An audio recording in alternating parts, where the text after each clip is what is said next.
बिस्मिल्लाहिर्रहमानिर्रहीम नहमदुहु व नुसल्ली अला रसूलिहिल करीम अम्मा बाद।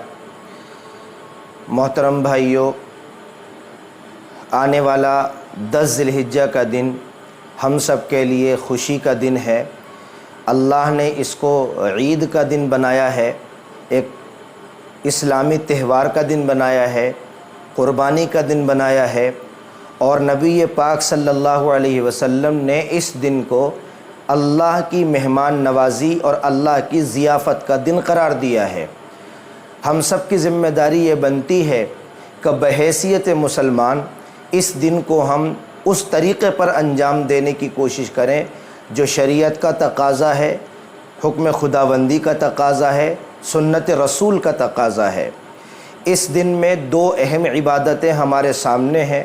पहली इबादत है ईद की 2 रकात नमाज़ पढ़ना और दूसरी इबादत है क़ुरबानी का अमल अंजाम देना।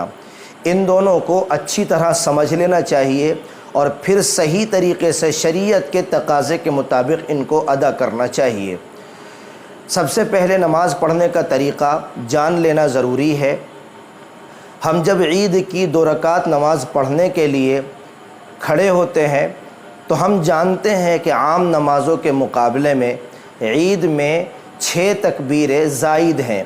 3 तकबीरें पहली रकात में और 3 तकबीरें दूसरी रकात में ज़ायद हैं।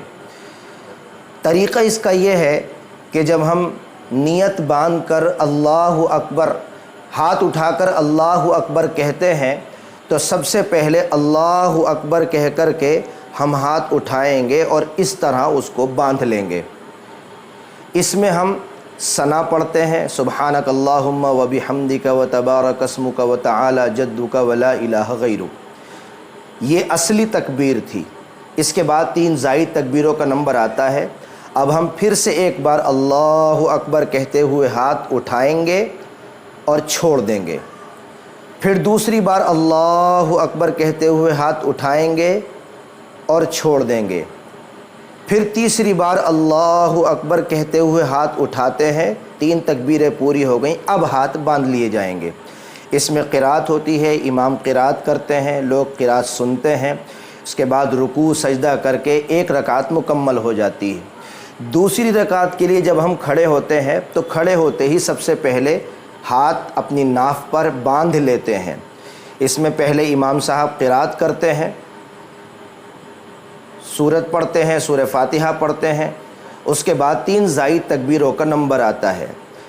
पहली रकात में जिस तरह तकबीर ज़ायद कही हैं, दूसरी रकात में भी इसी तरह ज़ायद तकबीरें कही जाती हैं। लिहाजा फिर हम वही तकबीरों का तरीक़ा इख्तियार करेंगे। अल्लाहु अकबर कहते हुए हाथ उठाएंगे और छोड़ देंगे। फिर दूसरी बार अल्लाहु अकबर कहते हुए हाथ उठाएंगे और छोड़ देंगे।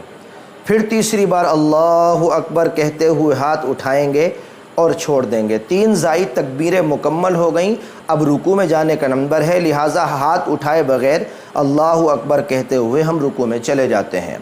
यह है ईद की नमाज़ अदा करने का तरीक़ा। रुकू सजदे के बाद कायदे में बैठते हैं और नमाज़ पूरी हो जाती है।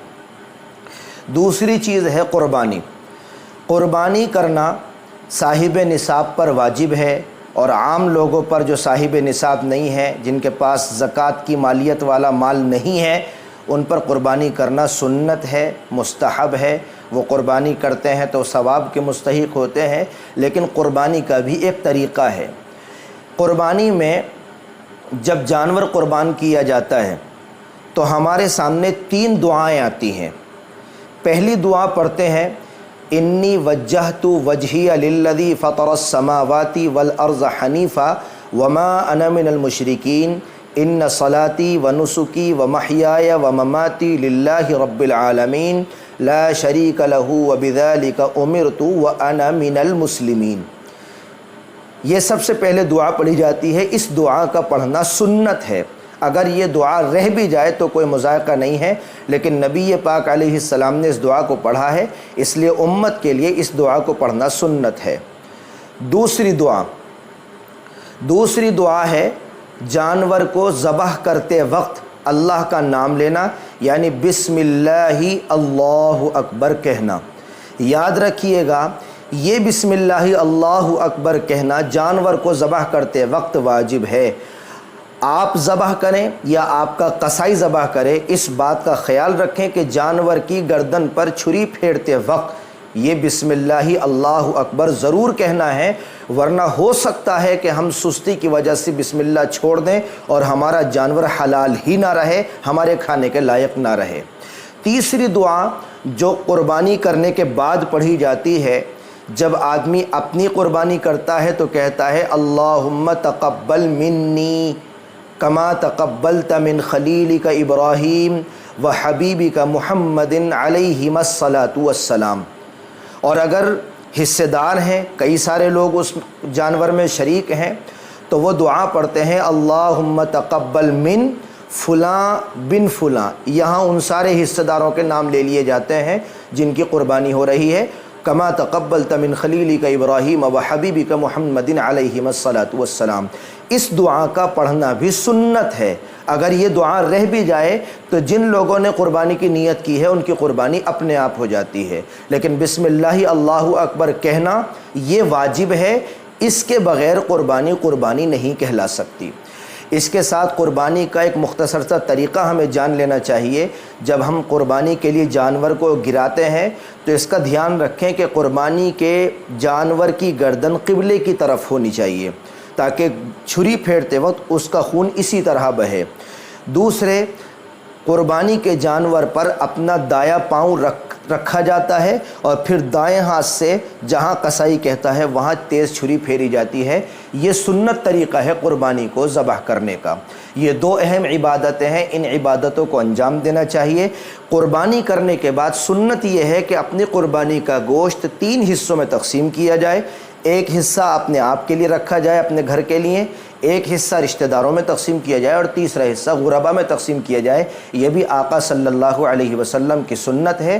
مسلمانوں نے امت کو چاہیے کہ ان دونوں باتوں کا خاص خیال رکھتے ہوئے عید الاضحیٰ کا دن منائیں اور یہ سوچتے ہوئے منائیں کہ یہ عبادت کا دن ہے، ہمارے لیے اللہ تبارک و تعالیٰ کی طرف سے مہمان نوازی کا دن ہے۔